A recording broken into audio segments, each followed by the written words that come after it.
اتنی تعداد میں جب راوی کسی حدیث کو ہر زمانے میں بیان کرتے ہوں تو اس حدیث کو متواتر کہا جاتا ہے۔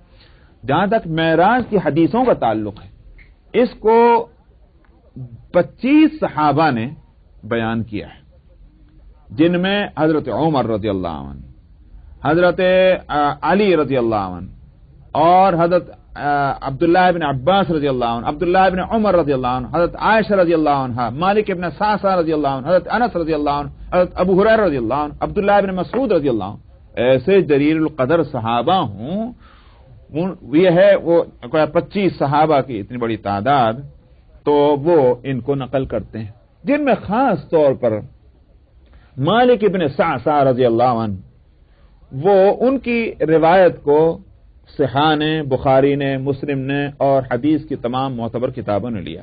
حضرت انس رضی اللہ عنہ بھی یوں سمجھیے کہ انہی سے لے رہے ہیں۔ کیوں لے رہے ہیں؟ مالک ابن سعسع رضی اللہ عنہ کے بارے میں یہ ہے کہ ان سے بہت کم روایتیں نقل ہوئی ہیں، بلکہ بعض حضرات تو کہتے ہیں کہ بس یہی ایک روایت ہے معراج والی، تو اس واسطے نہیں ان سے کم روایتیں کہ ان کو پتہ ہی کچھ نہیں تھا، جاہل تھے، اس لیے نہیں، محدثین اس طرف نہیں گئے، بلکہ محدثین کا خیال جو ہے ایک کم روایت بیان کی ہے اس لیے کہ وہ روایتوں کے بیان کرنے میں بہت محتاط تھے، سمجھ آئے؟ جیسے حضرت ابو بکر صدیق رضی اللہ عنہ، ابو بکر صدیق رضی اللہ عنہ، یہ تو مسلم ہے کہ تمام صحابہ میں درجہ اول کے پورے اہل سنت والجماعت کا اس پر اتفاق ہے کہ نبی کریم صلی اللہ علیہ وسلم کے بعد، وہ تو نبی ہیں، تو میں ویسے یوں کہیے کہ بات کو سمجھنے کے لیے کہہ رہا ہوں، لیکن پوری امت میں سب سے زیادہ افضل جو ہیں وہ ابو بکر صدیق رضی اللہ عنہ، اس امت کے اہل سنت کا اتفاق ہے۔ تو ایسے اعلی درجے کے، اور وہ بھی کون کہ پہلے دن سے نبی کریم صلی اللہ علیہ وسلم کے ساتھ ہیں، ہے کہ نہیں ہے؟ پہلے دن سے ساتھ ہیں، بلکہ اور ان کا تعلق تو اور پہلے سے ہے، تو نبوت کے پہلے دن سے جن کا ساتھ ہو اور وفات نبی تک ساتھ رہے ہوں، ان کے پاس حدیثیں نہ ہوں گی تو سمجھ میں نہیں آتا، لیکن کم روایتیں ہیں، اس کے سوا اور کوئی وجہ نہیں کہ وہ روایتوں کے بیان کرنے میں نہایت محتاط تھے، کہیں مجھ سے کہیں اس میں یہ غلطی نہ ہو جائے، یہ غلطی نہ ہو جائے۔ تو مالک ابن سعسع انہی میں ہے، اسی واسطے حضرت انس رضی اللہ عنہ جو خود صحابی ہیں، اور کون صحابی کہ جنہوں نے اپنی عمر کا بہت بڑا حصہ، ایک اچھا خاصا حصہ نبی کریم صلی اللہ علیہ وسلم کے پاس گزارا ہے، وہ صحابی براہ راست روایت کر سکتے تھے نبی کریم صلی اللہ علیہ وسلم سے، مگر وہ کس سے روایت کر رہے ہیں؟ مالک ابن سعسع سے، جو انہی کے یوں کہ یہ معاصر کہہ سکتے ہیں، ہم اثر ہیں، تو صحابی دوسرے صحابی سے واقعہ نقل کرتا ہے تو اس کے معنی یہ ہے کہ اس روایت کا یا اس صحابی کا جو روایت لے رہا اصل راوی، اس کا درجہ کچھ تو ہوگا۔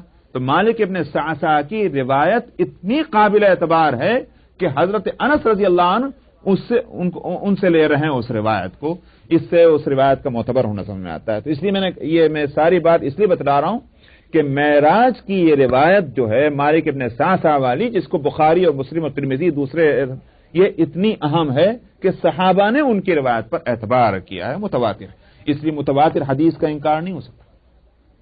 ہاں، اس میں ایک بات ضرور ہے، اور وہ یہ کہ معراج کے تعلق سے یہ بحث ضرور آتی ہے کہ معراج روحانی ہوئی یا جسمانی ہوئی۔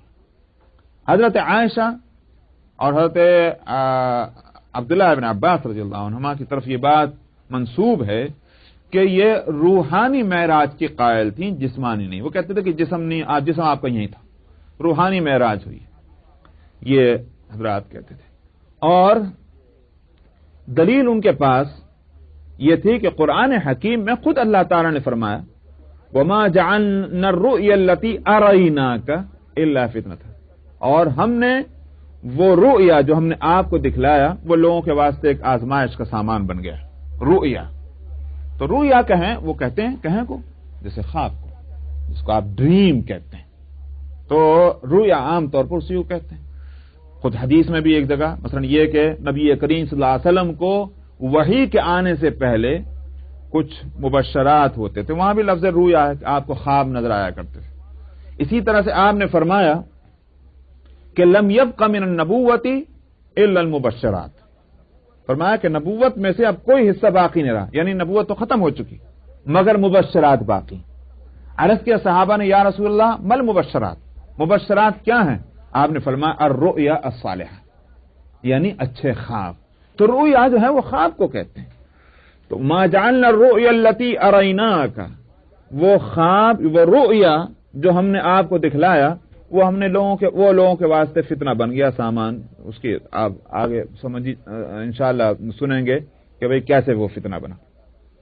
تو یہاں خواب قرآن شریف کہتا ہے، یہ دلیل ہے ان حضرات کی کہ جو یوں کہتے ہیں کہ نبی کریم صلی اللہ علیہ وسلم کو معراج جسمانی نہیں ہوئی، لیکن دوسرے حضرات علاوہ اور باتوں کے اس کا جواب جو دیتے ہیں وہ یہ کہ رؤیا جہاں خواب کے معنی میں آتا ہے وہاں اس کے معنی رؤیت کے بھی ہیں، رؤیت کے معنی آتے ہیں دیکھنے کے، سمجھ آیا؟ تو مجازن اس کو رؤیا کہہ دیا گیا، یہ دیکھنا ایسا ہے جیسے خواب۔ آپ بھی کہتے ہیں ارے بھائی آپ کا آنا تو ایسا ہو گیا جیسے خواب دیکھا، تو یہ مطلب تھوڑی کہ واقعتاً آپ کو خواب میں دیکھا، بلکہ اس دیکھنے کو بطور تشبیہ کے آپ کہتے ہیں مثال دے کر کے۔ تو اللہ تعالیٰ نے فرمایا کہ وہ جو آپ کا دیکھنا تھا جو ایک خواب کی طرح تھا، ہم نے اس کو، تو وہ بعض دفعہ مجازن بھی رؤیا رؤیت کے معنی میں اور رؤیت رؤیا کے معنی میں استعمال ہو جاتا ہے۔ تو یہاں ایک جواب۔ دوسرا جواب یہ ہے کہ ہو سکتا ہے کہ آپ کو ایک معراج یہ ہوئی ہو، اس کے علاوہ بھی اور معراجیں ہوئی ہوں، اور وہ معراج جو ہے وہ روحانی ہوئی ہو، ایسا ہو سکتا ہے، ایک جسمانی ہے اور ایک روحانی ہے۔ تو اس میں دونوں اس احتمال ہیں۔ بہرحال ایک بڑا طبقہ اور یوں کہیے کہ میجارٹی جو ہے امت کی وہ اس طرف گئی ہے کہ نبی کریم صلی اللہ علیہ وسلم کو جسمانی معراج ہوئی، علاوہ اور دلائل کے خود الفاظ قرآنی جو ہیں وہ اس طرف یوں کہیے کہ رہنمائی کر رہے ہیں۔ ایک بات تو یہ ہے سبحان الذی اسری، پاک ہے وہ ذات جو لے گیا اپنے بندوں کو۔ معلوم ہوا کوئی بہت بڑی بات بتانے جا رہے ہیں، بڑا کوئی کمال ہے جس کا تذکرہ ہونے جا رہا ہے۔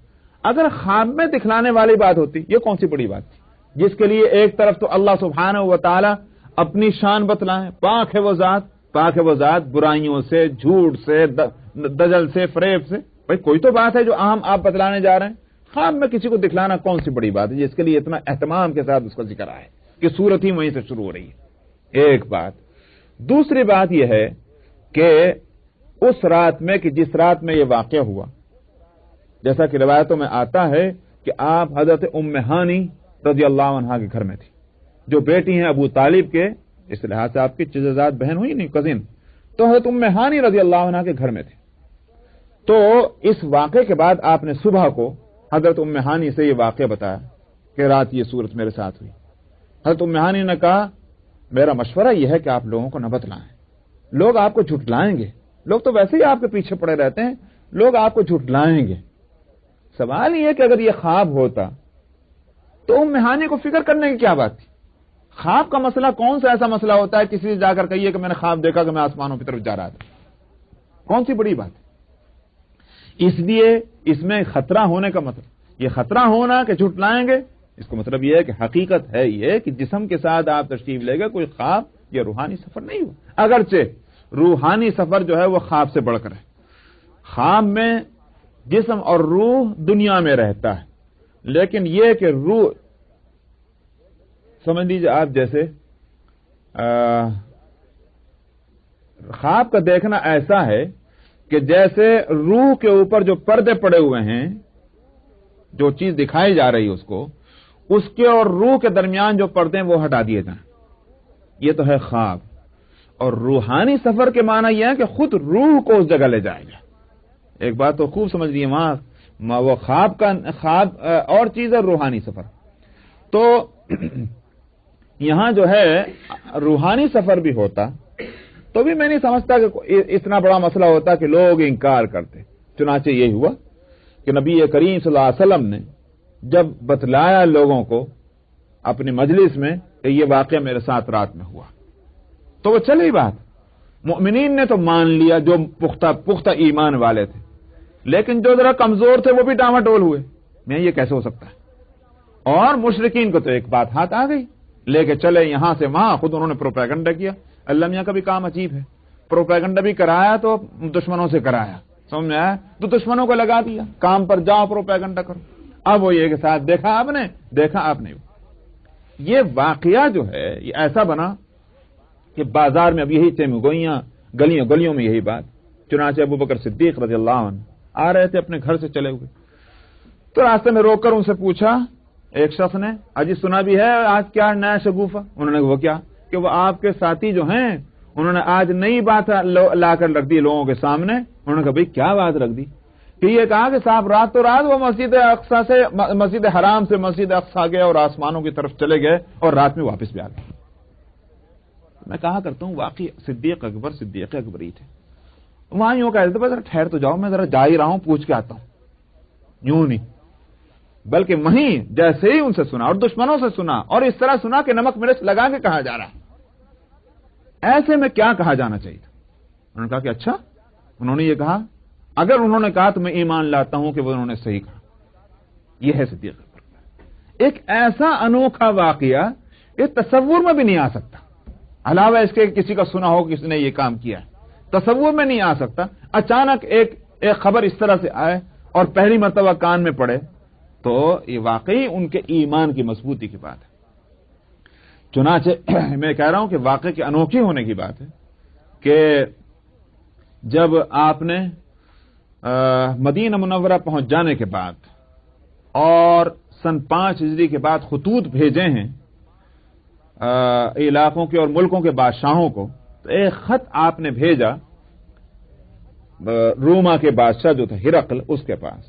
اس زمانے میں ہرقل بادشاہ روم سیریا کے علاقے میں یہاں آیا ہوا تھا، فلسطین جو موجودہ فلسطین ہے، اس علاقے میں یہ اس وقت انہی کے یوں کہیے کہ ایک کیا کہتے ہیں اسے باج گزار، یعنی جاگیر جس کو کہتے ہیں نہیں وہ، تو یہ انہی کا اپنا یہ باج گزار تھے، یہاں کے گورنر آیا ہوا تھا۔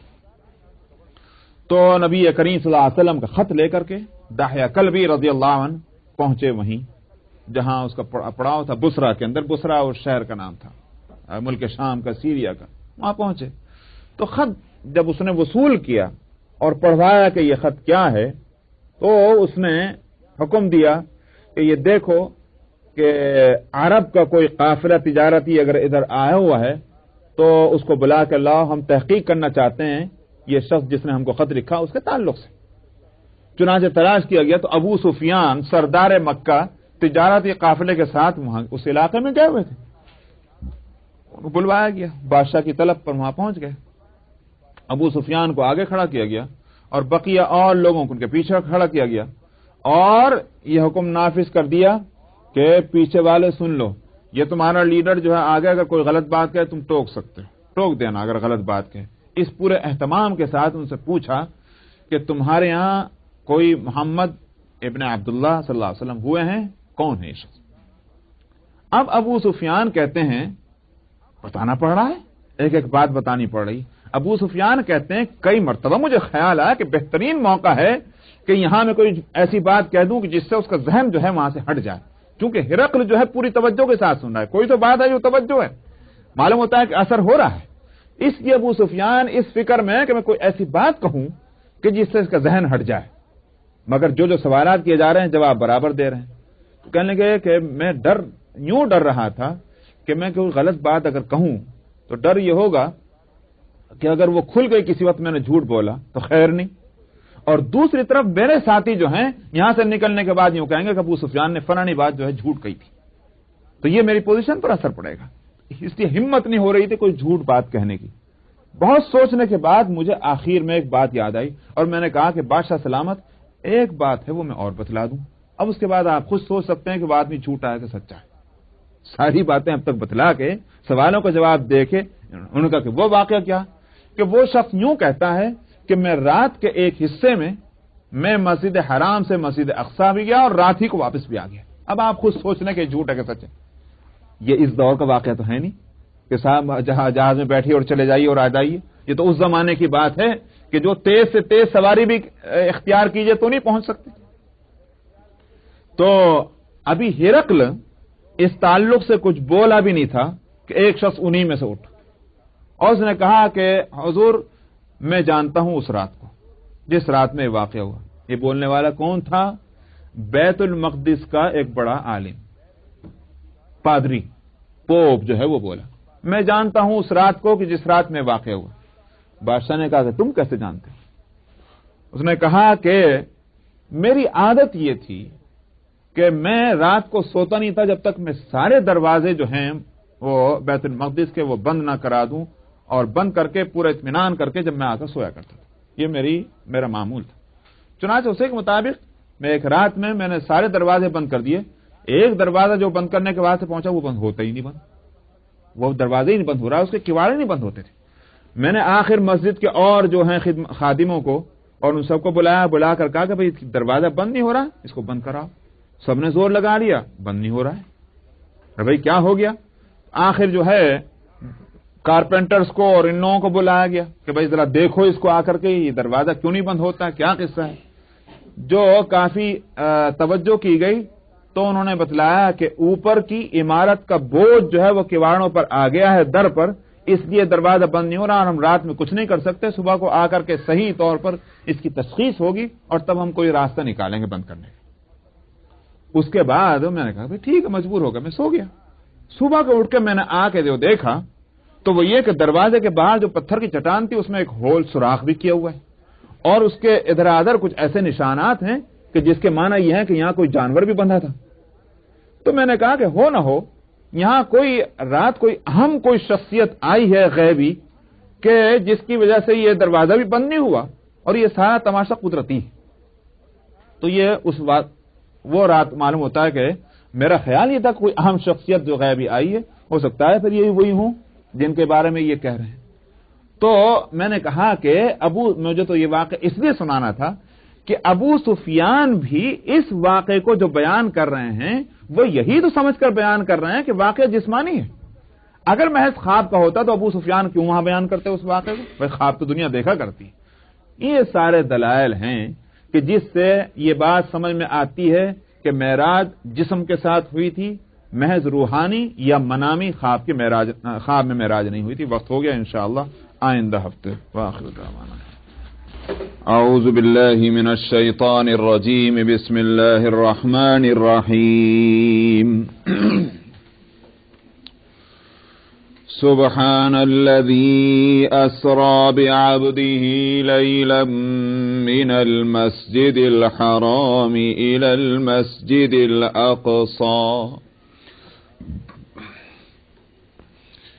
المسجد الأقصى الذي باركنا حوله لنريه من آياتنا إنه هو السميع البصير.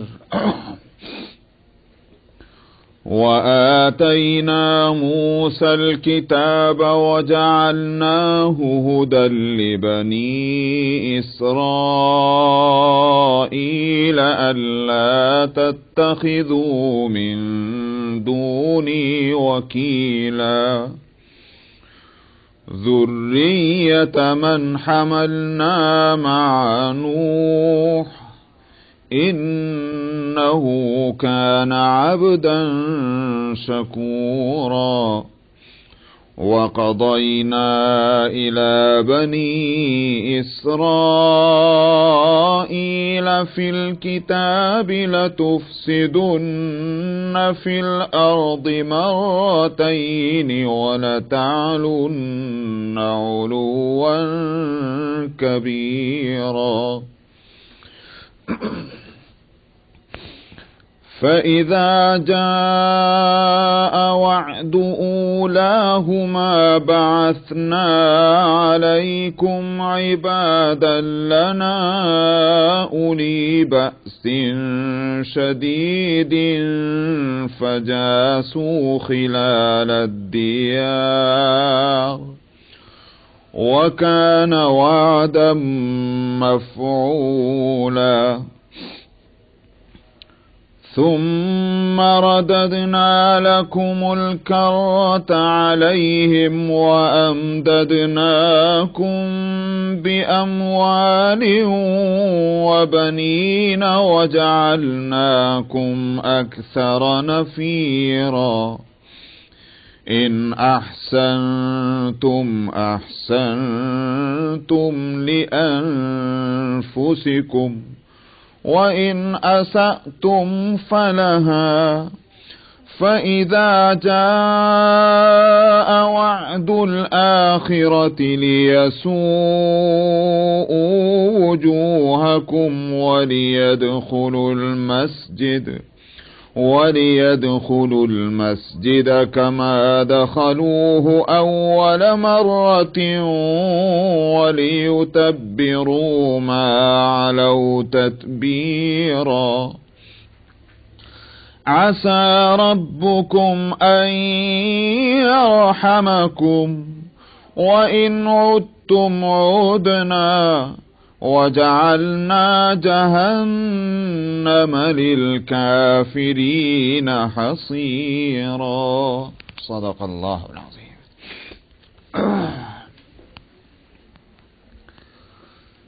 گزشتہ ہفتے بات یہ چل رہی تھی کہ نبی کریم صلی اللہ علیہ وسلم کی معراج جسمانی ہوئی یا روحانی ہوئی. تو واقعات کا جو انداز ہے وہ بتلا رہا ہے کہ یہ واقعہ محض روحانی بغیر جسم کے یہ سفر صرف روح کا ہو، یہ بات سمجھ میں نہیں آ رہی. واقعے کا انداز میں نے کہا تھا کہ اگر یہ محض خواب کا یا یہ روحانی سفر ہوتا تو اس پہ کسی بڑے ہنگامے کی کوئی توقع کا یا اس طرح کے کسی خطرے کا سوال ہی نہیں تھا. یہ سارے خطرات جو سامنے تھے اور مشرکین کا ہنگامہ یہ خود یہ بتلا رہا ہے کہ سب کے نزدیک یہ واقعہ جسمانی ہے. قرآن حکیم کی یہ آیت کے الفاظ بھی، اس آیت کے الفاظ بھی یہی اشارہ کر رہے ہیں کہ واقعہ جسمانی ہے. مثلا یہاں لفظ ہے بعبدہ، پاک ہے وہ ذات جو لے گیا اپنے بندے کو راتیں رات. اول تو میں نے گزشتہ ہفتے بھی کہا تھا کہ سبحان اللہ، اس اہتمام کے ساتھ اس واقعے کا ذکر اللہ تعالیٰ پہلے اپنا وصف بتا رہے ہیں، اپنی شان بتلا رہے ہیں. پاک ہے وہ ذات. اللہ تعالیٰ جو اپنا تذکرہ اس اہتمام کے ساتھ کر رہے ہیں تو کوئی تو وجہ ہے، کوئی اہم بات آگے بتلائی جا رہی ہے. نمبر ایک تو یہ ہوا. نمبر دو یہ بعبدہ، اپنے بندے کو. سوال یہ کہ بندے کا لفظ جو ہے وہ خالی روح پر بولا جاتا ہے، خالی جسم پر بولا جاتا ہے، کہ یہ جسم اور روح دونوں کو ملا کر کے جو ہے اس پر لفظ عبد اور بندے کا اطلاق ہوتا ہے. ظاہر ہے کہ بندہ وہی ہے کہ وہ مٹی کا یا لکڑی کا پتلا نہ ہو بلکہ اس کے اندر روح بھی ہو، خالی روح نہ ہو بلکہ جسم بھی ہو، تب اس کو کہا جائے گا یہ بندہ ہے. راتوں رات لے گیا اپنے بندے کو، یہ لفظ بندہ ہونا یہ اس طرف اشارہ کر رہا ہے کہ یہ سفر جسمانی تھا. نبی کریم صلی اللہ علیہ وسلم کو مسجد حرام سے مسجد اقصی تک جو لے جایا گیا، جس کا تذکرہ یہاں ہے، یا آپ کو جسم مبارک کے ساتھ لے جایا گیا. جہاں لفظ بعبدہ کا یہ نتیجہ نکلتا ہے، وہاں ایک اور بھی بات ہے، ایک اور نقطہ بھی ہے. ایک لفظ کے کئی فائدے. دوسرا فائدہ اس لفظ عبد کے لانے کا یہ ہے کہ یہ سفر بڑا غیر معمولی سفر ہے. ایسا غیر معمولی کہ تاریخ انسانیت میں ایسا سفر نہ پہلے ہوا نہ بعد میں ہوگا. ٹھیک ہے، آپ کر سکتے ہیں، آج کر سکتے ہیں کہ صاحب 2 گھنٹے کے اندر مکے سے اور بیت المقدس پہنچ جائیں، ہو سکتا ہے. کیسے پہنچیں گے؟ کوئی جہاز ہوگا، کوئی راکٹ ہوگا، کچھ بھی ہوگا نا. لیکن نبی کریم صلی اللہ علیہ وسلم تو جہاز پہ تھوڑی بیٹھ کے گئے تھے. تب بھی آج اگر 1 گھنٹے کے اندر یا آدھا گھنٹے کے اندر مکے سے بیت المقدس پہنچا جا سکے تب بھی نبی کریم صلی اللہ علیہ وسلم کا رات کے ایک مختصر حصے میں یہ سفر پھر بھی معجزہ ہی رہے گا. سمجھ میں آئی نہیں بات؟ اس لیے کہ آپ نے یہ ذریعہ اختیار نہیں کیا تھا کہ جس ذریعے سے آج ہم پہنچ سکتے ہیں. معجزہ جو ہے وہ یہ ہے کہ جس طرح نبی نے وہ کام کر کے بتلایا اسی طرح وہ کام نہ کیا جا سکے. یہ مطلب نہیں کہ کسی اور ذریعے سے بھی نہیں ہو سکتا. مثلا حضرت عیسیٰ علیہ الصلوۃ والسلام کا معجزہ کہ ایسے مریضوں کو کہ جن کا علاج نہیں تھا ان پر ہاتھ پھیرا، چنگے ہو گئے، بالکل درست ہو گئے. اگر کسی وقت کسی کوڑ کے مریض کو ڈاکٹر دوا کے ذریعے سے ٹھیک کر دے تو یہ نہیں کہا جائے گا کہ حضرت عیسیٰ علیہ السلام کا معجزہ نہیں ہے. کیوں؟ اس لیے کہ ڈاکٹر بلا شبہ اس نے کمال دکھلایا ہے، بلا شبہ اس کے علاج کا بڑا کمال ہے کہ ایسا سنگین مرض جس کا اب تک کوئی علاج نہیں تھا اس نے علاج کر دیا، بلا شبہ کمال تو ہوگا. مگر اس کے باوجود حضرت عیسیٰ علیہ الصلوۃ والسلام کا معجزہ اس پر آنچ نہیں آئے گی. کیوں؟ اس لیے کہ عیسیٰ علیہ الصلوۃ والسلام کا معجزہ صرف یہی نہیں ہے کہ ان کے ذریعے سے لا علاج مریضوں کو شفا ہوئی، بلکہ وہ طریقہ جو ہے علاج کا وہ ہے اصل. اور وہ کیا کہ ہاتھ پھیرو تو چنگا ہو جائے. بھئی یہ تو کوئی علاج نہ ہوگا. سمجھ میں آئے؟ اس لیے اگر علاج کے ذریعے سے کوئی ٹھیک ہو گیا تب بھی عیسیٰ علیہ السلام کا معجزہ بدستور باقی رہے گا.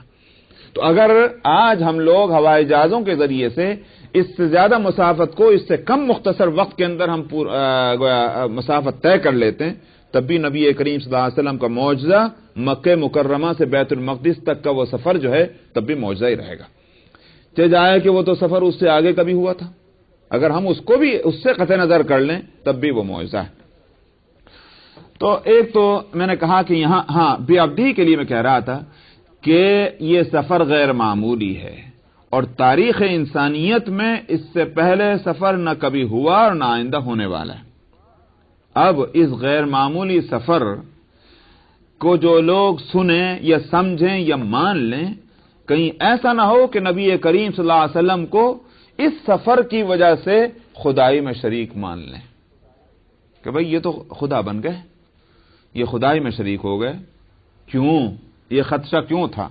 اس لیے کہ زیادہ دیر نہیں گزری، ایک قوم کے سامنے نبی نے جو یہ معجزہ دکھلائے کہ لا علاج مریضوں کو شفا ہونے لگی، مٹی کی چڑیا بنا کر پھونک ماری تو وہ اڑنے لگی، مردے کو قم باذن اللہ کہا تو وہ کھڑا ہو گیا قبر سے. یہ سارے معجزے جو دکھلائے ایک نبی نے، لوگوں نے کیا کہا؟ ابن اللہ. چونکہ یہ ایک تجربہ ہو چکا تھا کہ ایسے بے مثال معجزہ تو کہتے ہیں کسی بے مثال بات کو، بے مثال باتیں دکھلانے کی وجہ سے لوگوں نے ان کو خدائی میں شریک کر دیا. یہ خطرہ ابھی بھی ہے کہ اگر جو مانیں گے کہ یہ معراج ہوئی ہے تو وہ یوں کہیں گے پھر خدا ہو گئے، یہ پہنچ گیا آسمانوں سے اوپر تو یہ خدا ہیں. اس لیے اس واقعے کے تذکرے کے ساتھ لفظ لائیں عبدی ہی کہ اس باکمال سفر کے باوجود، نبی کریم صلی اللہ علیہ وسلم کے اس عروج اور معراج کے باوجود ہیں آپ پھر بھی عبد، خدا نہیں بنے، عبدی ہیں. نمبر 2 اور نمبر 3 جو ہے وہ یہ کہ جس کو مفسرین جہاں تک میرا مطالعہ لیتے نہیں ہیں مگر ہے یہ نقطہ ضرور، اور وہ یہ ہے، یہ جیسے میں نے ابھی کہا کہ یہ سفر بڑا غیر معمولی سفر ہے. انسانیت کی ترقی کا اس سے بڑا کوئی درجہ ہو ہی نہیں سکتا، اس سے اوپر کوئی درجہ نہیں ہو سکتا کہ زمین کے بسنے والی ایک مخلوق کو آسمانوں پر لے جایا گیا. ہے کہ نہیں بات؟ اس کے برابر ہی کوئی درجہ نہیں ہو سکتا، اس سے بڑھ کر تو کہاں سے ہو سکتا. مگر کس کو ملا؟ ایک انسان کو، انسان نوع انسانی کے ایک فرد کو، لیکن ہما شما کو نہیں، مجھے اور آپ کو نہیں، یا میرے جیسے اور آپ جیسے انسان کو نہیں، بلکہ انسانی نوع اور انسانی جسم کے کامل ترین فرد کو. کامل ترین فرد تھے نا نبی کریم صلی اللہ علیہ وسلم. کس اعتبار سے کامل ترین فرد؟ انسانی کمالات میں سے کوئی کمال ایسا نہیں تھا جو نبی کریم صلی اللہ علیہ وسلم میں نہ ہو. یہ ہے. اور انسان کی اگر کوئی شکل مثال کے تو میں اس کو پہلے بتلا دوں، مثلا اگر آپ کسی گھر کے تعلق سے، کار کے تعلق سے، کسی انسان کے تعلق سے، کسی جانور کے تعلق سے، ایک جس کو کہتے ہیں ایک ماڈل اگر آپ اپنے ذہن میں تجویز کر لیں کہ بھئی یہ گھر جو ہے اعلیٰ ترین گھر اس قسم کا ہو سکتا ہے، اعلیٰ ترین پرندہ اس طرح کا ہو سکتا ہے، اعلیٰ ترین انسان اس طرح کا ہو سکتا ہے، سمجھ میں آیا؟ ایک ماڈل بنا لیجئے۔ تو انسانوں میں کا اگر کوئی ماڈل ہو سکتا ہے کہ جس میں کوئی کمی نہ رہ جائے کسی طرح کی بحیثیت انسان کے، اگر وہ ماڈل ہے تو نبی کریم صلی اللہ علیہ وسلم کی ذات گرامی ہے، سمجھ میں آیا؟ تو اس فرد کو منتخب کیا گیا ہے اس معراج کے لیے۔ کیا مطلب؟ کہ جب انسان اپنی انسانیت میں ترقی کرتا ہے تو اسی ترقی والے اس درجے کا نام ہے ہمارے یہاں عبدیت، اور جب یہ عبدیت کاملہ پر پہنچ جائے تو پھر اس کا مقام کیا ہے؟ اس میں یہ استحقاق پیدا ہو جاتا ہے کہ یہ زمین کا رہنے والا یہ فرد کامل یہ آسمانوں تک پہنچ جائے، سمجھ میں آیا؟ عبدیت لفظ عبد سے اس طرح پیش آ رہا ہے۔ انسان کا اصل کمال اس کا بندہ ہونا ہے،